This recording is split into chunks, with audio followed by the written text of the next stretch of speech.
ekyamazima ddala omuwala gw'ayina Frank Gashumba si gwe yandibadde naye mu public eye mu ndaba yaki kituufu naye ye gwe yayagadde. Nze mu bantu bemmanyi wano abalivinga obulamu obulungi abatakompromisinga ku good life nga nno nkuze mbalaba ye Gashumba oyo. Gashumba ayambala amasaati ga mitwalo 5 million esaati. He dresses well.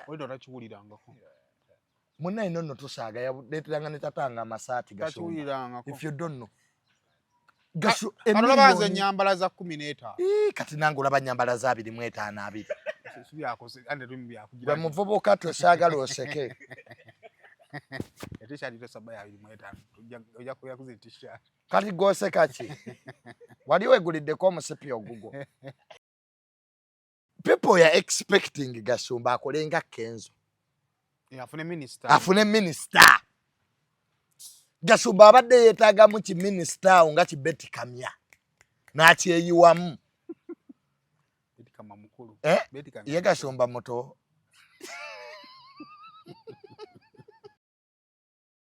Bruno ke yafunye abantu 10. Promoter yagambye yafunye abantu ba VIP 8. Oyagala bya fantasy, oyagala bya excitement, oyagala bya promoter, waise promoter wano oba nkwekifananya ekituufu. Singe kifana. Bwe nali nvuma Kristo Panda wano nga mwali musanyuka. Era ze Bruno ke bali agenda okola ekivulu ekyo. Nali manyi tekigenda kukola naye ne mugati omwana abayagala okukwata kutaala muleke esooke mwoke. Wali nkuba mwagira. Neko kimate tegenda kukola. I knew it. You're a very bad friend. No. Very. No. Saimo. Omuntu bwe agamba nti Junior njagala kugula motoka ya mujama ni muleke. Mulabule ko gwe yagivuga ko mugambe. Amalo okugigula. Abazungu bagamba experience is the best teacher. Kati abantu bamala okukola bye bagala ne bigenda bubi, people start diverting attention to me. Junior, I'm not the one since I eat abantu mu bivulu. Excuse me. I don't do that. I'm not responsible to call people mu bivulu. Excuse me. Mbu bivulu, ekivulu, Junior, I'm not responsible for Bruno K's failures. Excuse me. I won't do that. I'm not here to do PR or damage control. So get it about him. Excuse me. I hate him nesiba konyo. Mwali Mukwano gwe, so what? Am I a slave of anybody? Bruno K answer mesa. Zenina jenzira. Bosanga moto kange genda masaka no jirinyire ekyengera ne kutosa empiji. Does it mean it stops there? Excuse me, Saimo. Let him to take in those dubious, stupid, quarrelsome concerts. Is it substandard? It was his choice. Let him learn that when you take decisions, you suffer consequences. That's what many do. Nana Hub Mouthwash ly'eddagala ettuufu lye nnakakasa mu kujjanjaba endwadde z'amannyo. Amannyo gakuluma bw'ossaayo ekyokya oba ekinnyogo gagasannyalala bw'osenya ovaamu olusaayisaayi oba ogayiza ludda lumu. Senyesa Nana naye weegendereza abafere tebakuguza kappa mu kutiya. Musange mu famasi zonna. Nana yakakasibwa National Drug Authority. Fe aba Rosemary Beddings tukuleetedde kalonda yenna ow'omu kisenge wamu n'ow'omu nnyumba. Rosemary Beddings tusangibwa Kasubi okuliraana ebitaala nga wakaviira ddala ku mafuta ga rubisi ngadde Namuŋŋoona, oba otusange Nankulabye ku branch yaffe empya okuliraana Cheza Hotel. Tukuleetedde kalonda omuli bed covers ez'omutindo, blankets ez'omutindo, suitcases ennungi, amasuuka amalungi, neti mu buli size, mattress protectors, kuno kw'ossa emifaliso egitalumya mugongo, ebitanda eby'omulembe n'ebintu ebirala bingi nnyo. Tukubireko ku nnamba z'essimu 070 77 59 71 oba otusange ku branches zaffe ez'enjawulo e Kasubi ne Nankulabye, ate nga tudelivaringa Rosemary Beddings, your home of comfort.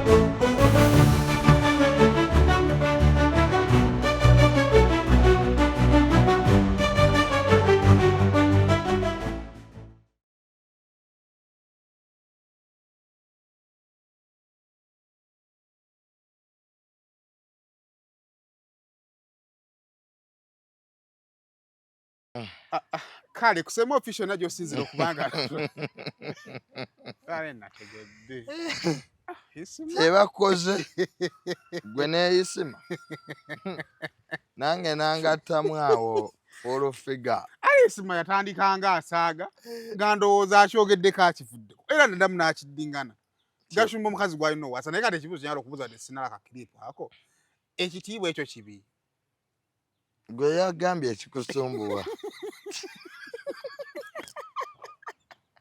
kiwala ate ekyakutuuka yo yakeberayo ate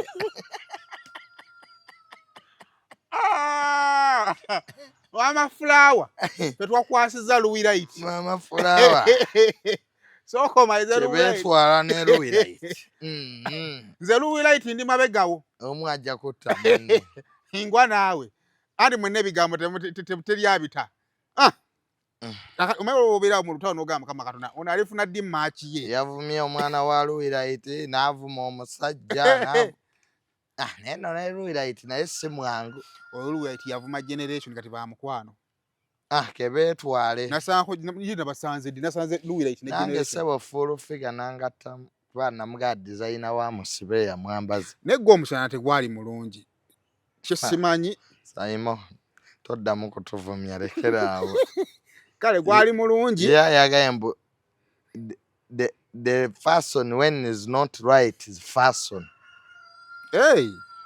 kakira kayo ekyamazima kyakagwa omukyala na mulungi ndeka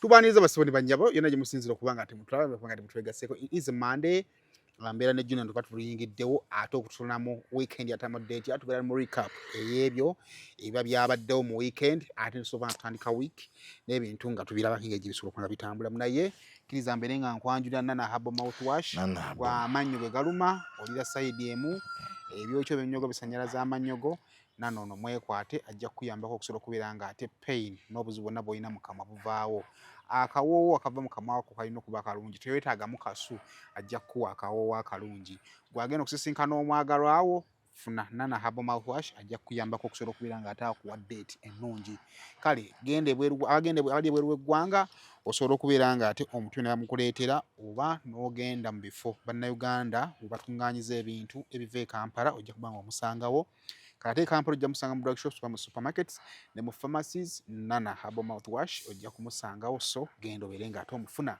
Clarion Integrated Logistics abatikka bintu nga babijja mu ggwanga erya UAE nga babireeta mu Uganda bakutegeeza nti batikkira ddala ebintu ate ne bituukira ddala bulungi nnyo tebalinga amakampani gano gootikka ebintu ne babisokoola ne bituuka nga tebiwera ate ne bimala ebbanga ddene kakati bw'onaabitikka ku nnyonyi bijja kumala ennaku zigenda kubeera 3 ate bw'onaabitikka ku mazzi bigenda mala ennaku 18 biri nga bituuse e Kampala buli kimu bakikolera then bakukwasa ebintu bigwe n'ogenda n'okola obusuubuzi oba ne bituuka eri abo bitegekeddwa okuba nga bituukako kale Clarion babeera nga ate obafuna ekintu bibeera nga kitambulira ddala bulungi Airtel Uganda balina extreme unlimited internet era nga bakutegeeza nti no tokkiriza kubanga oli mu kustreaminga ku video naye nga internet yeekwatakwata weyagala internet eddukanga ekizungirizi nga ya 5G erina kuba ya Airtel bagamba nti omukulu oyo amanyirwa nga Namanya Keith agenda kuyamba kubeera nga atakonectinga okusobola okubeera nga streaminga ku internet obulamu bwongera nga bukunyumira kale balina packages nyingi naye nga batandikira ku package ya mitwalo 13 n'okwambuka waggulu bafune ebintu bitambule bulungi kale kamazima nafa Rosemary Beddings basangibwa Kasubya bw'otuuka ku bitaala bw'oti ng'agere namugana ogenda obbasanga buli kimu eky'omu kisenge ky'oyagala bajja kuba nga bakikuwa bakutegeeza nti no balina amasuuka pillow cases bulangiti n'ebirala bingi babiina ebyo nno gw'oyagala okuba nga ate otereeza ekisenge kyo bijja kukuyambirako ddala okubeera nga bakuwa otulo otulungi ne nkulabya bataddewo dda branch endala nga kugenda ku Havana Hotel wonna bw'ogendawo ojja kuba nga ate ofuna services banafa Rosemary Beddings kale it is a Monday Junior mulina wano ogamba otya gye ndi mugamba mutya bataba kusayima official buli lwa Monday mbeera wano ne tunyumyamu kuba bikoze amawulire mu wiiki ebeewedde ate n'ebiba bikoze amawulire wiiki gye tuba tutandiseemu weyagala otandikira kibuuzo kyangu nnyo ku nsi mukwano gwo y'ani ekibuuzo ekyo bantu bangi nnyo bakimbuuza nti ku nsi mukwano gwange yaani kuba muntu ku nsi abaako n'ababe era ng'ogamba nti oyo wowe. relationship gye nnina n'abantu eba teyeetaaga validation. Saimo oba mukwano gwange nga ddala okibiriivinga ojja kukkiriza nkuwabule tukkaanye tugaane okukkaanya oluusi nga ddala oli mukwano gwange. Nze mu bulamu sirina mikwano gya excitement, kukyamuukirira. mikwano gy'okukyamuukirira, sirina mikwano gya kwogerera.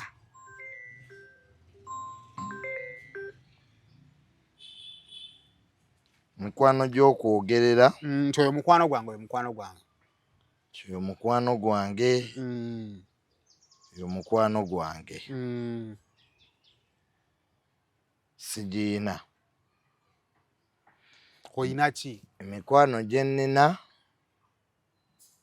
gy'emikwano egikola ebyagyo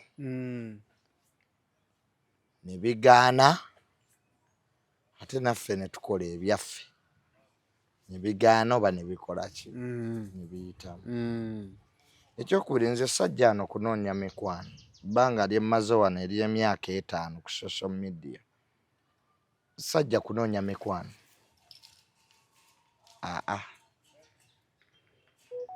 Era yenna ali eyo ng'alowooza nti I'm here to make friends, ntunda ndowooza yange. We can agree or disagree kubanga yeba endaba yange ey'ebintu. Omuntu yenna agezaako okumbula akamairinga to manipulate ebyo mubeeramu ebyo, manipulate, blackmailing, diluting my opinions, that is bigotism. Ekyo tutwala ennyo ku ssomero kuba nandowoozayo. To have an independent mind. Era we twagendanga mu lecture rooms nga teacher nga lecturer kati junior gwe agenda opresentinga n'oyogera ebintu nga bifu naye nga lecture room yonna esirise opresentinga. Lecturer naga nti by'opresentize tebikola ki. Kati gurupu yo n'esooka ekwata ku ttama ng'etegedde mu 10 out of mufunyeewo 3. Kyokka ne waba abaana bajja opresentinga n'ayogera fiole nga ne lecturer tagimanyi. Naye nga fiole ki? Ntuufu. Lecturer n'agamba ky'opresentinze nange nzizeeyo okukola research. So when you see these idiots on TikTok these days thinking that they can set a stupid narrative and we also follow, I'm not that. Nze sigoberera. Saimo yayogedde, gundi yayogedde, njogera kyange. Kati awo bwe buzibu abantu bwe bansanze nabo. Toli kuba ngambye. Nze siri kubya ngambye. Siri ku gundi yayogedde. Njogera kyendaba. Bandowooza yange. Ekyokusatu, bwe mazano mbasize kukiikirira mikwano gyange. Saimo bwe natandika gundi mukwano gwange, nze n'emikwano mingi nja kuba sikyasobola kukola shows. Let me give you an example. Nina abantu bangi nnyo mu gavumenti omwo abankoledde ebintu. Kyogamba siboogerako, sobize baba bakoze. Anti abo tetumanya. You don't associate with them in public. Siboogerako nsobize baba bakoze. Ati kwadde example. Oyo speaker gw'olaba Anita Amongi yajjanjabako muganda wange omutima asembayo obuto. Olayika ye nno nd'okwerabira yeerabira. My youngest brother omukola operation sente zaali za speaker Anita Amongi. Kati kyogaye wa maama kadagayo sigendayo kwa balina obutakkaanya. Kati JNMK yajjanjaba taata wange. Kati ye simwogerako nti tubeere ku human rights. I'm not like that. I'm not a hypocrite. When you do good, I give you my opinion. Hypocrite yali watubadde manyize ndowooza hypocrite yo yava munne waasinga omwetaagira. Hypocrite be bantu abakubira endoolo naye nga byoliko bya kisiru. kati ffe tubeerawo ku TikTok oli n'awandiika statement egamba sabula Junior bakube kati weegendezanga nnyo comments ng'ovuma abantu ezo ezigamba sabula yuzaayuza saalo nga bwe batakwagala abasookera ddala. Nze nna comments ze ndaba omuntu najja n'agamba Junior what by the way I'm on your side Junior full figure abakuvuma era comment emu negera ekizibu ka Junior kayitawo nnyo kikube asama nnyo. Social media tekuliiko mikwano, bantu beebuzaabuza buli omu ebimunyumira byagenda nabyo. Kati Simon ngo yagakula nti social media kati nze ate Simon byempiseemu binshepinze nnyo. Nze ate bwe nalwala nakyuka nnyo era abantu baŋŋamba nze ebintu bibiri mu bulamu bwange ebya affecting the talent endaba yange ey'ebintu bwe nafiirwa taata wange kyankyusa nnyo endaba ey'ebintu ate ensi netandika girabira mulenzi ezindala. Nalaba obunnanfuusi nga muzeeyi wange afudde, nalaba obulimba, nalaba okwekaza, byonna nabiraba. Nze munsi sina kye sitalabye. Ne we nalwala wano nenfuna accident kyandetera okumanya ani mukwano gwange. Kati ze tokyajja kuŋŋa nti Junior oli mukwano gwange ani akulimba si gwambuulira. Nze mu bigambo byo you don't regret what you did to Bruno kubanga abantu essaawa zino bantu bangi bavuddeyo nga boogera ebiseera ebisinga osobola okukola remarks noddayo ne weebaka oba nola remarks zaawe n'ogamba okay nyinza okuba nga kino nakyogedde kyabadde kituufu maybe it wasn't the right time. Tonnakiwuliramu kekyo wondera ku mazzi gange tonnakiwuliramu kekyo kugamba nti it wouldn't be me. Wali twali wano sho yaliyo ku Sunday ya Champanya festival nojja wano n'oleeta bwino oli omu ku bantu abasinga obumotivatinga Bruno gamba nti naye nange I can do this. Bruno ke ekivvulu kyamusaze abantu tebazze simple. What wrong have I said? But you would be part of the people bagamba nti naye kale hard luck. I'm not a hypocrite. Sijja kubira Bruno ke mu ngalo nga teyafunye bantu nze gye ng'ambe ensi nti omanyisa imo mulekeraawo ebyo ebintu bya sympathy ebyokulimba abantu. Bruno ke ekivvulu kyamusaze abantu tebazze ettebo zaabadde nkalu. Simple. That's what happened. What do you want me to say? To come here. It was a fair start.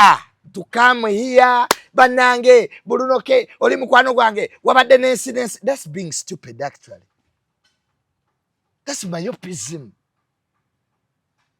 Nze Simon wemba kyenjogera kituufu. Ne bw'osaddaako enjibwa everybody knows when I'm on the right thing and when I'm saying what is right. Nga sirimba, even if I'm alone, I stand on it. Everybody knows. You can't manipulate me. That's blackmail. You want me to come here nimba abantu? Ye yasoose okusa nga lwaki nkyesonyiwa? Why? Conflict of interest. Conflict of interest, who told you? He's your friend and there is reality. So what? Yeah, go chideka. So what? If it's my friend, so what? So you keep quiet. That's not me. Friendship ebeerako ekkomo n'amazima gabeerako we gatandikira. Actually atawo mbasibera na mukwano omutuufu. Mwabaleetedde n'abavubuka abo okukola ensobi nga mujja wano nga mubawaga mu bintu bya friendships. Muba nandaba batya era gundi I'm doing what is right and I'm talking what is right because that's what happened on the ground. Nze siri mwogezi w'abayimbi. I'm not doing PR here. I'm not tewandise wano okukola damage control. Okubeera mukwano gwa Bruno ke tekitegeeza nti I'm a slave. I'm open-minded. I'm not a slave of anybody. I can wake up and I disagree with Kasuku, not so. I can wake up, I disagreed with my father so many times. Sibwe kyali taata wange yanzaala. At times tetukkiriziganya. Era olutalo ne lubeerawo even explode. Because me, I'm trained like that.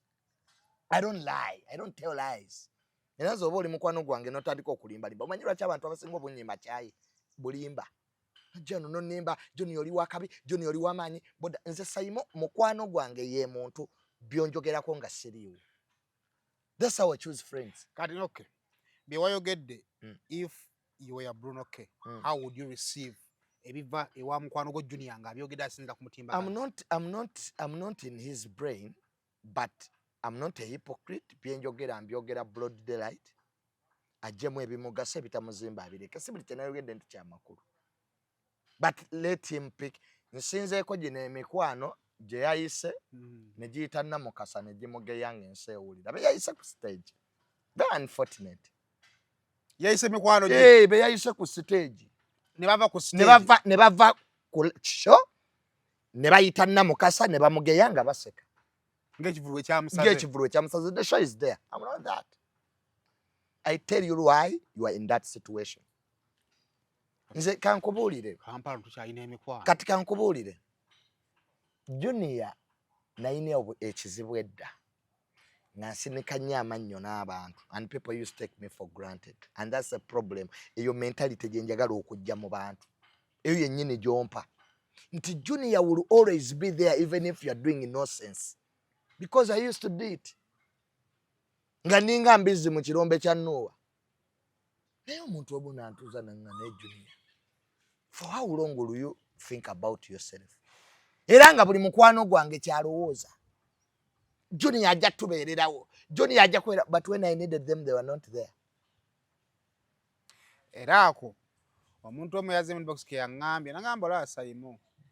Yasooka kuba Junior wali we twali tunoonya ekibinja 1, 2, 3, 4. Wali onoonya ekibinja kya 4 ku 5. Ono yawaliranga onoonya w'omufunya tewakubula. Buli omu n'omuwa olulwe. Kubira n'entambi wamuwa yeetonda bwetonzi. Shalom n'omuwa Pazo n'omuwa. Nanyumyanga naawe. Kati akadubudubu ne kakusigalamu nti ensonga teri ku kivu kino naye wali wanoonya ddawo oyita. Nze Junior bw'onkola ekibi, I will always pay at the right time. I will always. And I will pay you. Kwaba abaana ntambiriri Pazo Shalom Bruno K, everybody now has paid. I pay in that the same currency. Saimo wallahi ya Mungu. Nze sobola okuseka n'omuntu n'enkutunuulira naye nga mmanyi byonkola. But I will always pay. Kati bonna wali. Yes. Now it's fair. Ekyokubiri Crystal Panda mukwano gwange naye. Saa zino kijjukidde. Saa zino kijjukidde. Maybe I have now remembered. And you did the same to him. Yes, because you sided with Bruno K. Because it was the right thing to do at that time. Era Crystal Panda ali mukyamu era mukwano gwange ndamugamba n'okwogera twogera. Tiwayokyeza tuwandikoze interview bwetyo ne muwe ebibye. Nono naye kyamusaze ne tumuwe ebibye. It's now fair. Kati guli emu. Guli emu. That's being fair. That's being fair. Kati guli emu kye bayite good friend. Owulira kati. Abaana babalwanirako ekigimenyemu. Muwa olubajjo nono muwa olubajjo osigale nga everybody calls a friend. I think that's fair. Isn't it? Era abamu ne baga Junior you a fake friend oli wankwe wakakitegeera. Wakakitegeera nti nenenku. Nesekereko maama. Junior. Zibasanze abo abakyabalira ku Junior nga nno yakyuka. Waliwo omuntu w'obeera awo ng'olina olutalo lw'oyambaliga n'ogamba kati Bruno K abantu tebazze. That's a fact. Tebazze bamala. Tebazze. Mwabaddemu batono. Bruno K yafunye abantu 100. Promoter yagambye yafunye abantu ba VIP 8. Oyagala bya fantasy, oyagala bya excitement, oyagala bya promoter, wayise promoter wano obankwe ekifaananyi ekituufu. Singa ekifaananyi. Bwe nali nvuma Crystal Panda wano nga mwali musanyuka. People are celebrating. But people are hypocrites. Ze Panda musajja wange. Bwe twali wano tuvuma Crystal Panda mukwano gwaffe atalina ne kyali kya because Panda talina kye yakola. He did even nothing. The man was giving facts. ne bamuvuma abagwagwa manipulating nga nange kwendi because we manipulate society. We don't even reason. Tino omusajja panda tumuvumira ki? Bandi wagon. Manyi TikTok is bandi wagon. Ne mutwe tuvume naye omubuuza. Panda naye twamuvumira ki? Panda musajja atuyamba. Omusajja ye yateekamu sente mu kivulu. Osegera. Omusajja ye yasasula abayimbi. Omusajja ye yabokinga ekifo. N'akwata Bruno ke n'amuwa miliyoni emu. Kati ne Bruno ke yalabye nti ebivulu si byangu. Because that's kyenna yagaddemu mu nseeno. Enseeno eri fair. 3 weeks nga tumaze ovuma Kristo Panda ne Bruno ke yakirozezaako. How Kristo Panda felt. Because nature Kristo Panda by the ekivulu ekyo tekyakola. Era omusajja kyamusala. Kati ne Kristo Panda yaliwo Katonda ono omulaba wali fair. Asasulirawo. Katonda asasulirawo era nabadde happy. Era Bruno ke bali agenda okola ekivulu ekyo. Nali manyi tekigenda kukola naye ne mugati omwana aba ayagala okukwata ku ttaala muleke esooke mwoke. Wali omukuba amwagira. Nengo kimate tegenda kukola. I knew it. You're a very bad friend. No. Very. No. Saimo. Omuntu bwagamba nga nti Junior njagala gula motoka ya mujamani muleke. Mulabule ko gwe yagivugako mugambe. Amala okugigula. Abazungu bagamba experience is the best teacher. Yandi baddawo ngagamba Junior bannemesa. Exactly, nfunye ebizibu bingi. Omuntu oyo tayagaliza. Omanyi nali nyenda gula ettaka lino nga nnemesa. Leave people to do what they want. Kati abantu bamala okukola bye baagala ne bigenda bubi. People start diverting attention to me. Junior, I'm not the one. Since I eat abantu mu bivulu, excuse me. I don't do that. I'm not responsible to call people mu bivulu. Excuse me.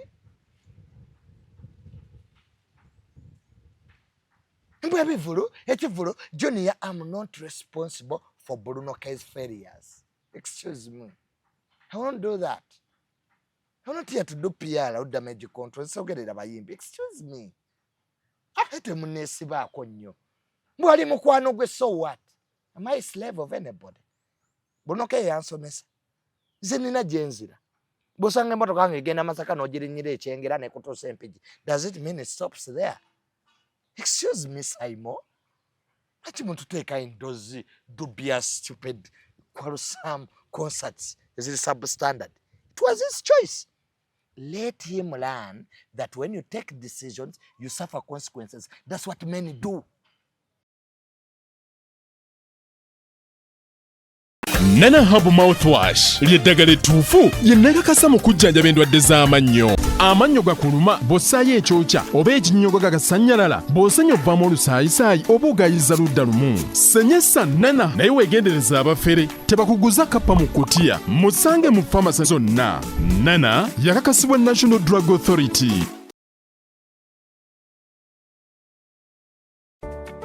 Musuubuzi munnange nawe walina ekirooto ky'okusuubulako e Dubai nenessanyu okukwanjulira banno ba Clarion Integrated Logistics Solutions abeesigika era abeesimbu mu kutambuza ebyamaguzi by'okuva e Dubai paka e Kampala e Uganda nga biyita ku mazzi oba konnyonyi ku bbeeyi ejja mu nsawo yo. Twesige ku Clarion tukuyambeko okutuuka wotosobola kutuuka mu bwangu nga kagayise ku mazzi atwala ennaku 18 zokka ate eyakago atwala ennaku 3 zokka okutuukako ku woofiisi yo. Tusangibwa ku Diamond Trust Building omwaliiro gw'okuna akasenge 411. Kati osobola okukola oda y'obutereevu ng'oyogerako ne Nankabirwa Siteera ku plus 971 582 noti 58 noti 79 oba ku WhatsApp ku plus 256 756 846 772 oba jangu butereevu ku ofiisi zaffe ezisangibwa ku Hamri Airport eddaira mu Dubai. Clarion lw'okusaabaza ebyamaguzi byo mu bwesimbu okuva e Dubai paka e Kampala e Uganda mu nnaku 18 zokka.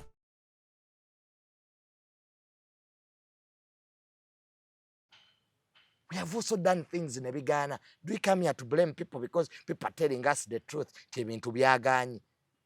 Nemuna beto butawulira muko kantu kanoke kino kyenkola wadde neekazizza naye ono kyali wange tokawulira mukati twogere kale nga kamera evudde ko tokawulira. Amazima genjogera. Kale abantu bazze. Are you happy now?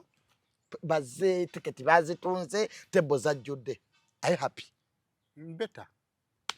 You're a very bad person, Saimo. And kati ntegedde why you people are misleading these musicians, nemba kosa concert, and they lose a lot of money. It's very unfortunate. Nze kali kanyumidde Couldn't kosembeyo. have been you. At least kikale kakipingira branding eyo eri. Because the fact is, Bruno ke abantu tebajja. Mwalimu abantu 10 ba asatu bali ba security. Asatu ba TikTok bajira bwerere. Dizira wuze TikTokers.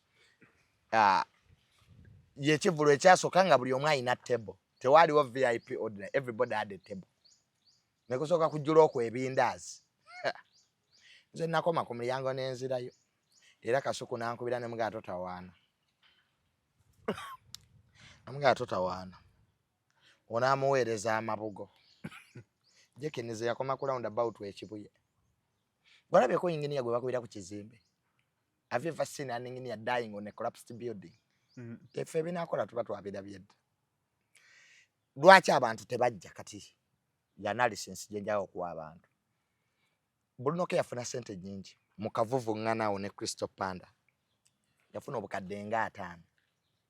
N'agulako emmotoka. Abannayuganda tebakuwagira ebiri. Sympathy, love sympathy tebagigaba ebiri abannayuganda. Bw'obakolamu ssente. Waliwo abakuwagira nga tebalina amamotoka. Ate abo bo banyiigira ddala. Era tebalidda. Bali balowooza oli munaku munaabwe. Abantu tebagala kuwagira bagagga. Era TikTok ng'oli mugagga towangulako musango n'oba gwe mutuufu. They side with abanaku bannaabwe. Balinga ba boda. Owa boda ne wabanga ye mutyamu ba boda bane bajja mulwanira. Natabaddeewo. Kugaina akatomera babiri olaba ye motoka. Babiri n'akabatomera ba boda. Kunvuma. Kirina kitomera ne kigwa mwale ekirala ekyanali nkisi. Ne bakuŋŋaana. Bagenda okulaba nganze. Ate ne banenya oli ovumye waki. Kakati n'olwekyo nze I know the law of insatiability. Bakita the fear of insatiability. Owali omugenge tebafunyizaawo ngalo. Abantu banyi nnyo bagagga mu Uganda muno manyi lwaki tebalaga bye bayina mu public. Omuna Uganda tayagala kulya nti ozimbye ennyumba akuwalanirawo. Batwagala tukaaba. Bakwagala ndi bubi wowe sina za ddwaliro ekibumba kinkutte mu lubuto bannange mu nnyambe landlord yangoba. Awo bajja kwagala.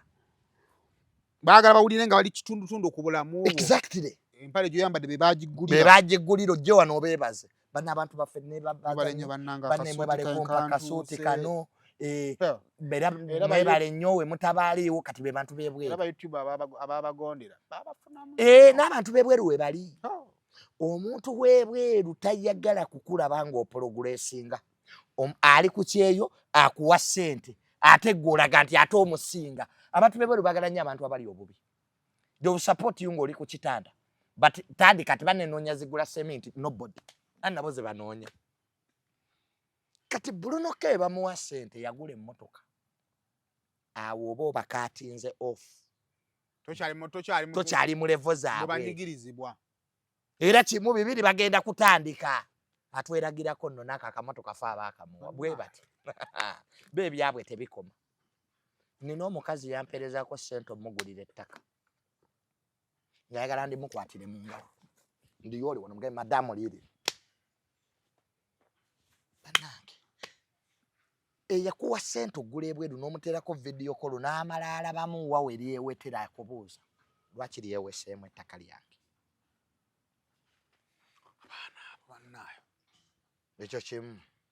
Kaakati ekyokubiri Bruno ke teyategeera. Zino views za internet zitegeeza ki? Zitegeeza nti w'amaanyi. Bakulimba. Internet ne ground byawukana.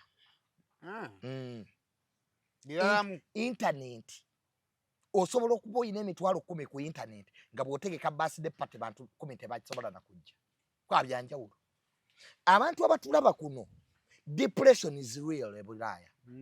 Depression is real. People watching us because of depression. People watching us because they are idle. People watching us because they are stressed. Anonya wawa chovola babatulaba bebamu. Ababeere waka baata be badde wa junior. Ababeere wa junior program bagifuna. Nga tukyusa channel za nga bwe TV. tukyusa channel za TV. Tukyusa channel za TikTok. Era abanaava wano be bagenda okudduka ewa Kasuku. Be bamu they are the same people.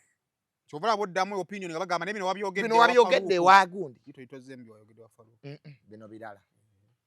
Badde bajjayo. Singa tebaliiko. Nekwebali. Babi nze bamanyi byenjogera biba birala. Olwo yanga oba yakulaba oyogera. Naye Junior atusoka ate byayogedde eri ate biwakanye byayogeredde wa. Mba nkyusizza engoye bitwale nti bipya. I've changed the clothes. Bitwale nti ki? Bipya. Bipya. Singa bikoledde mu ngoye zezimu byandibadde. So bofuna emitwalo 3 ku internet tekitegeeza nti ne ku ground oyina 3. Ku ground oba oyingidde 3. Kitegeera. So ku ground birala. Ekyokuli Bruno ke talina music adde yayimbe. Talina music aleeta bantu. Kati atkole concert abatu balabe ki Farida. Eruyimba lyo. Manyi we tubyogeranga mutandika kati atandise labe ennugu. These are facts. Adde yayimbe. Era namugamba nti ezo sente z'ofunye ze investing mu. Saimera bw'ofuna sente buli omu Katonda mu blessingira mu kyamanyi. Saimonze ne bucha ku macha ne nfuna sente nkola studio bye mmanyi kwasama. Era ondaba nguze kamera. Ne waba wagamba nze Mukama n'omala onkwasa ku bukadde 10 olwaleero ntandikirawo okulunda enkoko. Byakola ki? Byamanyi. Kati Bruno ke mumanyi all in ebbanga lyabaddewo ayagala nnyo okuyimba. Ate nga ne he has potential. Muyimbi waddala. Muyimbi. Bruno ke ayina eddoboozi ddungi. Ekizibu Bruno ke kyalina kiri eki. He doesn't want to invest time mu kintu kyayagala. Tateekamu budde. Okuyimba kwetaaga okuteekamu obudde. Obudde bwamala mu gym ng'asitudde obuzito. Kati abukyusa abuzze mu studio ayimbe. Akole concert. Naffe kennyini nga mikwano gye kutunajja ne tugaa tumusajja yayimbye. Look at this boy acidic vocals. Yayimba luno oluyimba. It is okay. It is okay. Byonna byoyagala bikole. It is okay. Amagalo betu babavume. It is okay. Naye luliba olojja kukaaba. It is okay. The boy has the best ongoing reception on stage. Omanyi omuyimbi ng'ajja bw'otegerera amaanyi ge reception gye bamuwanga yakalinnya ku stage. Oyo omwana acidic vocals nali simumanyi n'abakazi baagala oluyimba olwo. Ate alina kaakola ajja ku stage ne badekayo oluyimba ne basala audience n'eyimba n'akyusa n'agenda mu lwokubiri. Nga audience yeyimba kwegamba ng'olabira ddala waliwo omuyimbi ajja nga audience tagiina. Naye ne wabaawo omuyimbi ajja ng'olaba the audience bamufiiringa. I want Bruno to be like that. And it needs investment, it needs time, it needs refocus, redirection. Ave mu bino ebivubuka byalimu these fake friends bemulaba abeera nabo bali mu busimanya mu kulya lumamonga link. Bwe tubeeranga n'abantu sooka we Saimo twabeera ne badonizera abo. Donizera mwerako nnyo example kaye tajja kunnyiigira. Simonze nali nakava ku university nenyingira ebyo ebintu byaba socialites nga nakava ku university nga n'emmotoka siina vuga za muzeeyi wange nenfuuka mukwano gwa Donizera naye twatuulanga ku table ne Donizera nga tugenza okunwa nga Donizera azitowa emitwalo gya $, ekitono nnyo by that time gyalinga 10 oba n'okusingawo nga nze nzitowa 20,000 eza Uganda. Nga ziri mu nsawo emabega. Ziri mu nsawo emabega. Nga Donizera ayinza okusasula omwenge gwa bukadde 8 nenze nga mutima gwange asinga mpaayo 2. Zimbeeremu. Kati buli wobeeranga n'abantu nga muli mu gurupu ebyo bi boys dormitory biki sooka nga weetunuulirenga ggwe nti ndi wano naye bendimu bafaanana batya. Nze nzitowa kyenkana wa. Kuleka asasulira omwana fees. Kwa mwena muyinza okubeera mu boys dormitory ng'ebizibu byammwe byanjawulo. Eriyo yanoonya Bereya bamukwata babuyita buntu. N'olusaniya lw'enkoko. nga yafuddeewo kujja kunoonya lusaniya lw'enkoko bamukwate kakiripo era mbala nga babuteekayo. Ne wabaawo ate omulala fe tubadde awo n'abasajja ne bakulengeza nti ennyumba ya gundi n'olya nga n'ennaku ekukutte. Sayimo twewala okutuuka mu myaka mu psychology bakiyita mid-age crisis. Otuuka myaka nga abantu bewakuba nab'emboozi okoma gwagamba kale nze natambuliranga ku gaali ya kamiliyoni nga by'ebyafa bya buli mugagga obimanyi naye nga gwe zizoba zaakubulirawa. Era bayira akabonero k'okulemererwa kali kamu kwe kubanga buli ayitawo muyinako emboozi. Oyo Juni yoyo twali nayo oyo. Era Juni yoyo temumulaba.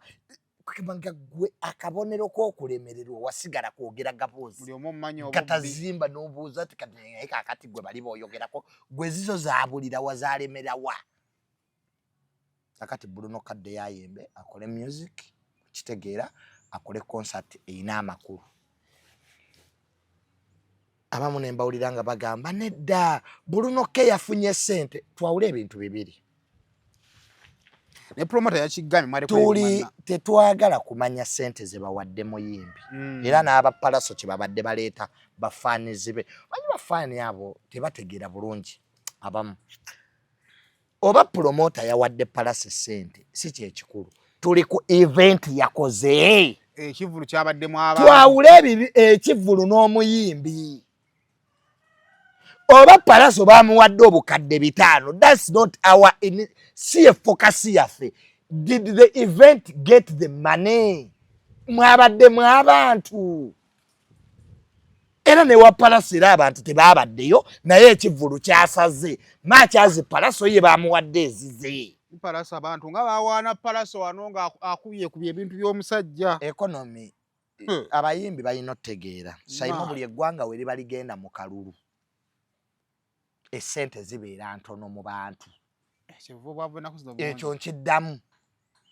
Eggwanga bwe liba ligenda mu kalulu ate si Uganda yokka mu nsi yonna. Tewaba cash flow. Wano tewali kati investor atoeka sente mu economy kubanga ensi egenda mu kalulu. Abalina sente mu banka baba bazijjayo. Abazina mu shilling baba bazituusa mu dola. Tewaba investments. Mpaka mu Gwokuna omwaka ogujja ensi eteredde. Business shut down. Kaka tuba tugenda mu tear gas. Tugenda mu kwegoba. Ojja kugenda okuwano Sayimo kakati osayinga enguudo ezimu bagenda zigala. Abantu abagaga bajja sente mu business zaabwe. Abasajja abagaga bajja sente kati baba bagenze bweru. Kati nina wana abantu bemmanyi olwedde tickets bazifuna bagenda Bulaaya family yonna. Amaka bateeka mu house gaalo. Badde Nairobi. Balinde ekiyita kiyite badde. Abagaga tebafiira mu mawanga. Sudani okutabuka teriyo omugagga yafiirayo bo babiraba nga bigenda kujja. Ensi n'atabuka. Ebeerako symptoms nga volcano bwegenda okwabika.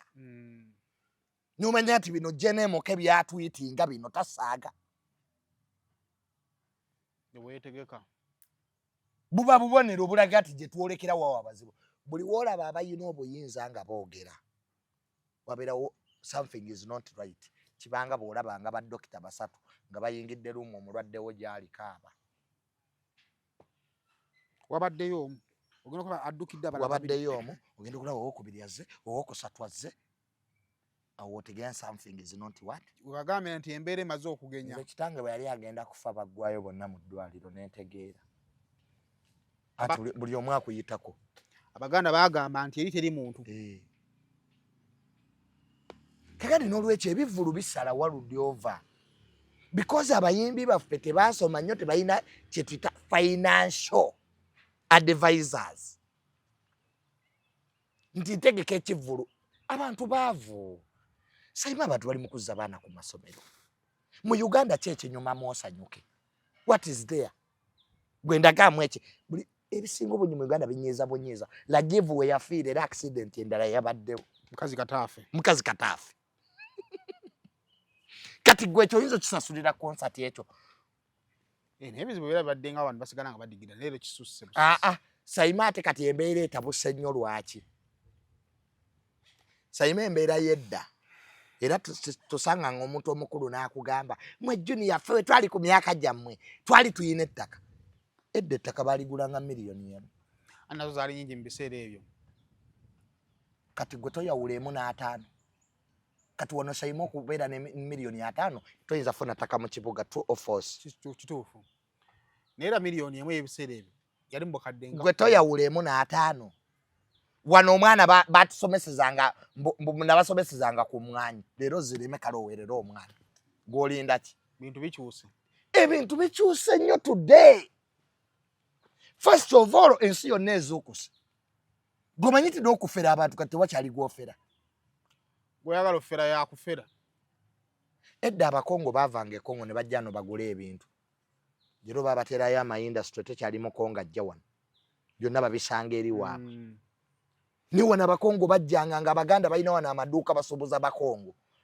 naye leero omukongo kyakyajja byonna ebintu kati babiteeka kongo ebyekinsosha waliwo ati one time nga Kenya yeetuliisa ebyo birayibena nga bannange ffe ng'omwana okubeera ne layibena ku ssomero yabanga mugagga ng'era ekibokisi kya layibena tukisibamu obumotoka Sayima wabivugako ebyo ebimotoka Layibena nemulaba mutani ne lukozeedi nga mukola obumotoka omumyufu yana ye lukozeedi fina layibena ne lukozeedi biva Kenya atoni yabeeranga mu cupa gundi kulukuluba kale tugendera awo ffe twakulira nga waliwo kulukuluba kulukuba naffe twamuyina mu mulembe gwaffe nga tuvuga ebipiira byaki Layibena alinganga walaba splash hello yes alinganga walaba splash ajja kunkubirako edda taata ndi mu show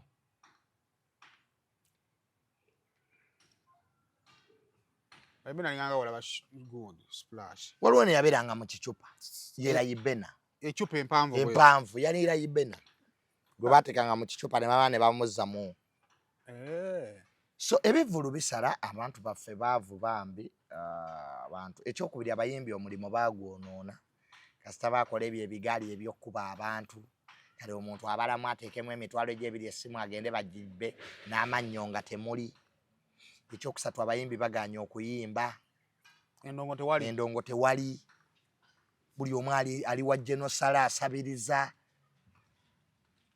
kasita abayimbi beeteekamu ekyo ekyokubawa enaku baludde okusabiriza gye bali gwatabalaba bagenda kati mukasirise gye bali bagenda kati mukasa tebabakwatira kaluma woogenda ng'oleekaana kati bayita eri pakwaki ebyobwerere omanyi omuyimbi ali eggulu kati bayita kati pakwaki kasita gavumenti eno yabawaayo ezaatubonga naawe ne bava mu by'okuyimba ate ekibi ekyajja mu bivvulu ebyo kwe kulowooleza mu ssale kuba ssale ekyokubiri bapromota n'ab'endongo ne bagyonoonera ddala ategeka ekivvulu n'agenda wasale n'amuwa ssente banyumiza ebyo lwaki tobigendamu wabyogerayogera dda bapromota nammwe endongo mugisse bibangamba ku big ebyo nga kituufu si batta abantu tabalabyemu naye ng'akimemu bamuwadde 10 mwavu genosale yakukola ekyo ekivulu kya big ekyali gundi ekyenyembe eŋŋanda naye bweboogera wano wennyini enkuuka era geno ateekamu mu nkuuka operation with creation yatusindikira abayimbi ba upcoming basooke ku stage ne mubagoba bayimbako mukaagira era genose yali musanyufu ye jena abakuba yali mu bantu yanigumiikiriza lwaki mwatwala ezize nga temusobola kugumiikiriza teyali musanyufu yabiŋŋamba balina tandika 12 ez'okumakya kale awaye tumalire Gashumba akomyewo buli yamwasamidde buli kiisi yamwasamidde akuwa omu ku omu wakati mu bantu koleko musomesa omukwano ekyamazima ddala omuwala gwayina Frank Gashumba si gwe yandibadde naye mu public eye mu ndaba yaki kituufu naye ye gwe yayagadde lwe lubirizi lwe kuba Gashumba kukwepanka kwe yeepanka ne state level gy'abadde aliko si kweteekako. Gashumba alina benzi 2. Oje manye ne buli emu erabika egula obukadde nga 7 empya. Ziri ezo. Frank Gashumba asula buziga. Nze mu bantu bemmanyi wano abalivinga obulamu obulungi. Abata compromising ku good life. Nga nno nkuze mbalaba ye Gashumba oyo. Gashumba yambala amasaati ga mitwalo 5 miliyoni. Esaati. He dresses well. Oyo takiwulirangako. Munna ino nno tusaaga yabuleeteranga ne tatanga amasaati Gashumba. If you don't know. Alaba nyambala za 15. Kati nange olaba nyambala za 25. Sibyakose ande tumbyako. Gwe muvubuka tosaagala oseke. T-shirt tosaba ya 25. Ojja kuyakuza t-shirt. Kati goseka ki? Wali weguliddeko omusipi ogugo. Esaade zibeerayo. Ono tanabiraba. Era ziba za njawulo oba ogiraba. Nze muzeeyi wange omulaba Mwami Tamale yalina factory ekola engatto. Ati bagula maliba. Ne bamukolera. Ate tezirira expensive by the way. Nga gyayambala tagikola ki? Alwawo okugiddamu. Naye Gashumba yaleeteranga tatanga amasaati. Ningi sati za mitwalo 5 miliyoni. Nga nungi cotton. Abantu muneka akubuulire ffe bino just lwakuba nti Saimo fe abambala esaati nekunukirira ekitogi. Osegera ekitogi nekisiiwuukira. So wano mu bantu bemmanyi kankubuulire abalivinga good life. Bali abantu babiri benagirako enkofiira. Muhammad Nsereko. Honorable Nsereko obulamu bwalivinga padde. Chaya munwa ku Serena. Emere kugamba every day omuntu nga akikola continuously. Nze mbeera kawe wa Honorable Nsereko nakuba essimu. Na muli bameka tuli abantu 10 ne bakuba ku Serena ne babaleetera emmere. Nenga buli omu alidde emitwalo 2 ne bawandiika mu kitabo. Kati ya Gashumba yategeera good life. Era Gashumba ebibadde biganya okuwasa. Alinga nze Gashumba yenyinyala. Munyomi. Atunulira omukazi bwati. Nawo nyoma. Nange nyoma nnyo abakazi. Wanyoma kochi. Anti omukazi ogenda omutunulira nga yakulaza nnyaga ogola ine enkovu ku kisambi n'omugamba madamu saakula byegenda. Ekinyanga kyabeka mu nyinga kine bituli mu. Waliwo gwe naleeta awunye enkwawa. Oli yayina enkyakya asaza amasooka gange. Kati Gashumba ayinza okwagala omukazi ayina enkyakya. Mbutu neezimba.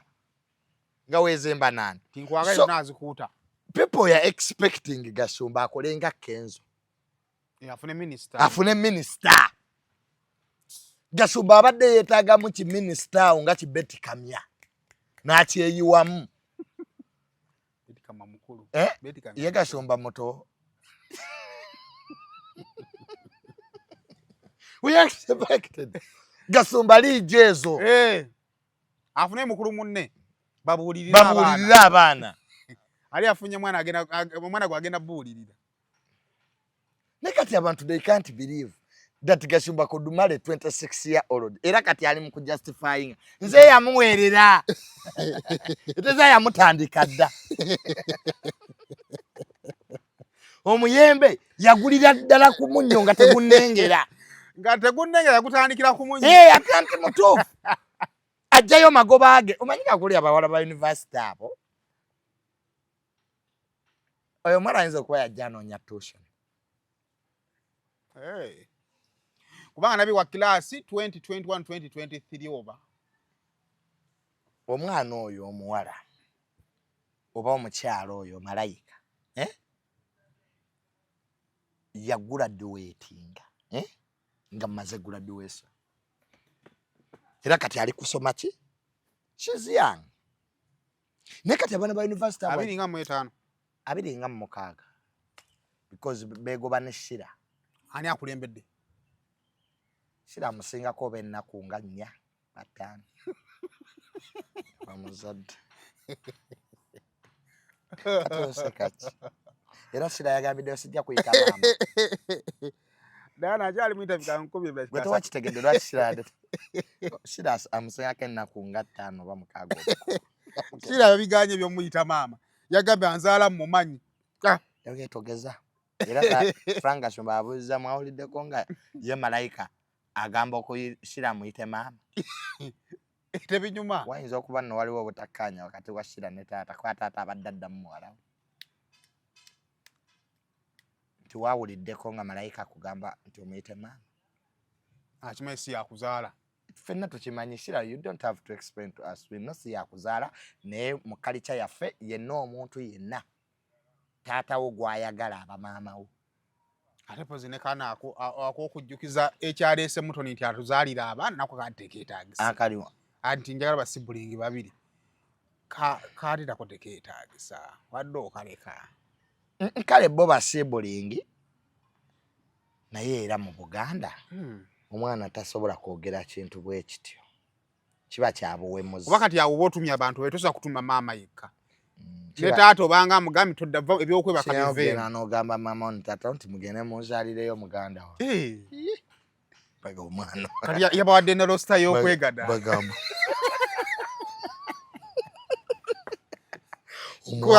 Omwana ono omuto. Bajjukira osiaso. Kati kakuwulire mu byalo. Mu byalo jjajja waba agenda mu ttooyi okweyamba. Takwata kubo lya ttooyi ayita emmanju bw'ati n'abanga agenda n'akuulanga obu paka n'akola ki? Ate n'avaayo ng'agoba nkoko genda. Ffe wano mu Buganda omwana tasobola kugamba bazadde be embaga z'abaana babiri. It looks weird. It sounds weird. But it's okay. Shira planned kid. Shira ayina okufukamira wansi abuuze maama we. Kintu kyamakulu nnyo. Tere mukisa guli mu bazadde ng'ogwo. Emikisa gyonna giva mu bazadde. Tugamba maama taata Gashumba ne maama Mutoni. Maama Malayika Shira fukamiranga wansi omugayo sota nno maama Malayika. Oli maama wo. Kituufu. Ebyomanyidde Shira okutuyisaamu eggaali ku Twitter. Oli kati is your mother. Wadde si yakola ki? Si yakuzaala. Era obanga owandiika ku Twitter mugaye mami Malayika Mutoni. Tomuyita Malayika. Tomuyita Malayika. Balukolo wa Malayika. Shira, family is family. Ffe tujja kuzzaamu empisa. Yes, we are all planned kids. We all want to westernize, but culture is culture. Step maza wo omusanga omugamba wasotya maama. Tijendi bigenda bitya maama. Ane maama tumusaba ayongera okukuza bulungi muwala we. Shira. Tusaba atutulize muwala we. Wabula ekigenda okuba mu makaago. Tuuza muwala we mubuulirire ebyensi. Ate amusanze era ensiko yagikyalira ddala n'amubuulira. Asobola mubulira naye akolenga. Kaya kati Shira naye obuzibu bw'ayina taata yamugobya ababe. Ate kati bano yono amukkiriza. Pozi taata yayitako ku boyfriend wa Shira Koni. Shira kasirika tekyamunyumira. Kati ate era kirabise bulungi. Taata n'asooka omwana okuva ku luggi. Achera abantu. Family. Kakubone. Oba mwana. Tata. Kwa bonna balubadde. Nga buli omu yeesungusula sijja. N'omwana gasijja. Kale ate nga taata bwe yapoye. Paka taata yapoye naye you know what? Panis. Kansooke. Nga kamuga dad you fast. Kaga Shira. Don't do it again. That is your first. Paka tata yaya wange kanve kana. Sigenda bisanya n'abaana bato. Negwe ne Shira byakola oyinza omunenya. Yenze na Frank Gashumba anenya omwana we neewunya. Shira olwo olugezigezi lwalina singa ali tafina twandi yeewunyiza. Gashumba ggo omumanyi. Kati Shira ye muntu nze byali bintabudde ne Shira oyo. Nagenda omubuuza. Bane napisaamu amaaso. Nempulira ng'omwana nemuvuma bambi ate bambi nankwera omanyi bambi Gashumba muntu is like a dad to me bambi nankubira najja n'ewaffe bambi ne tubimala Era my sister Shira Simina Kochi. Frank Gashumba oyo yali mukwano gwa my dad nnyo nebya ddala. Back one of our fake friends between ennaku zino. Gashumba was a very, very good friend of my dad. So congratulations Frank Gashumba ffe tubeera eno mu lwali. Naffe tutugattamu. Kwaleera abadde aliko obumansuka.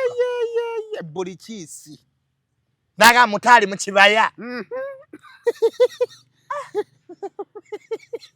Omukotu naamusobola. Nagamba nze ate tusiza okusasagaye. Famire yaabwe yasalira ente 12 sazirese temwandabye. Ne basalira milioni 6. Nalisasudde zonna full account. Omuko yamuguze. Era malayika fumba. Ne maama babadde bayingira Serena. Akanako ensi yonna yali moddi okukategeera. Lwakuba oba yeerabira nti amuyina. Teyamanyiira. Kitwala obudde. Frank Gashumba kati. Kale nawe muto nikyoba okola bamu ebyokubeera emabega. Mwekwateko bwoti. Naye baba anko nga tazanyirwako. Anzoke excuse me. Nzowulira agagamba omukola. Nta mvako. Antuli yaleeta akakono ku mbaga n'akakuba. Bane malayika government ekuwenga omusaala. Bane nze nize emboozi ya malayika 15 years from now. Nga 15 owadde nyingi 2 years from. Kubanga itulu Tikani ene dias ne mama.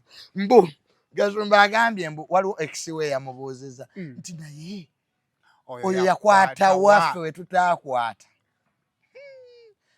Tegeka kamera. Bino mbyogeredde wano. Naye malayika kayinza ofumba batera ofumba abaana. Kanko Gashumba tannamuyisa mu ggaali ne muwala we Ssira. Aho obuzibu bayinza okwega. Oziwenda bantu olutalo singa lubaluzze wakanga lwa Shira taata aba ku side ki. Ani ng'olutalo luzze wakati wa Shira ne maama. Ye taata abeera ku side ya Shira naawe. Gwerinda ko the drama will unfold after time. Kati omuntu anafumba ewa Junior. Naye baba munoonyeza omuntu oyo abuze. Ka Junior sitegeera. But for now, the couple looks good. The couple looks good. Omuwala ali lubuto and muto bamuweerera ku university bamaze asome masters bamugulira akamotoka buno obuyongereza naye omukulu yagambye ajja mugwirira yalagirwa yagimugulira just ayiga okuvuga. I love the way Gashumba defends Malaika. Let us pray that it continues and continues. No kali Gashumba twagala okumujjukiza kuba abeera nnyo busy. Malaika embeera gy'alimu oyangu okudde waka n'omenya. Ate Gashumba yatugamba nti talina budde bwebi. Anje mugambye. Bw'aba anoonya ssente. Ensonga mugambe Malaika embeera gy'alimu mu buto bw'alina. That is the first baby aba yeetaaga okumenya. Alise emirundi ng'eno olunaku. Shira bagenda muzaako kati obwoka bumuluma Shira. Bobwosi. Bumuluma. Shira obwosi bumuluma agenda funa n'ebisente. Yagamba. Me. It's not chisente, it's money. And you people, say to me, say you. Me see I got Gashumba. I don't know those things. I know my thoughts. Get back to my sibling. Kogeza ekirimi okugenda okuba. Ne wish them the best. Kakati Jekin Zigwa asigadde ku lujja. Musitafa. Godfather. Godfather talina mukazi. Nga yamubbawa. Spiritualist emisambu ajamugaana okuwasa. Ne baba Godfather. Bw'obanga olira ensi ekulemeredde tula ku Godfather. Ojja kuddamu amaanyi. Uncle Jenkins Mukasa. Tuba tusaba ku mukazi. Uncle John Segawa. Yes. Tuba tusaba ku mukazi bannaye embeera obudde butuyitako twagala. Ka disclaimer kankagatteko we mufuna bye mutwala ku buko tujja kubisasula. Tujja basonderako. Niyo omulala asinze okula ku kyalo kuno. Steve Junior Pastor Bugembe. Pastor Bugembe. Oh, Pastor Bugembe. Pastor Bugembe. Pastor Bugembe va ku lujja banikeko emmwanyi. Aliwo yenna bw'oba ojja naye kaka twakitegedde n'obuto musobola obbuwasa. Funayo akato. Funayo akaana ku university. Funayo akato. Kagirenga kayambuka okagambe Bugembe. Kale gwe Pastor Bugembe tukuwadde n'allowance kafune ka senior 3. Baba n'abakazi abakulu bajja bakuba. Nabo tebaagala ngezigezi. Ayina nako balina experience y'amaanyi n'oswala. Ofuna atanatandika n'omwetandikira. Uzibukaana agenda eri ate kafuna obukodde obupya. So Pastor Bugembe twagala kwanika mwanyi. Baani abalala abali awo? Junior. Junior kyalinamu. Kyali muto. Lindako omala okkoona wano. Asatwe. Awo wooli mukazi ajja kukuba. Nkyali muto. Bajja kunkuba bamuzibe n'ebintu byange. Soko gira weyagalira mu ssente zo. Anko Sendi ye yabitegeera hane kipenge kyali kimusi. Baati yakamala okuva ku lujja jjoozi. Baati yakamala okuva ku lujja jjoozi. N'abalala bonna abali eyo. Bisopanda. Bruno K. Spamudona Bruno K is now enough. Zodonate. Funo omukazi omuteeke ewuwo. Weres. Nabe ne Gaitano bagamba ne tawasanga.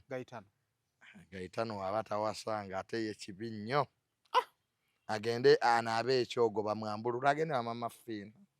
23 years down the road bukyanga ava mu kwegadangira mu Big Brother nga tawasanga ku nkodyo bwe yayolesaawo bannaye. Kale ndowooza byebyo. Olwaleero bwetu bwebadde. Beere bulungi mwera. Nana Hub Mouthwash ly'eddagala ettuufu lye nakakasa mu kujjanjaba endwadde z'amannyo. Amannyo gakuluma bw'ossaayo ekyokya oba ekinnyogo gagasanyalala bw'osenya ovaamu olusaayisaayi oba ogayiza ludda lumu. Senyesa Nana naye weegendereza abafere tebakuguza kappa mu kkutiya musange mu famasi zonna. Nana yakakasibwa National Drug Authority.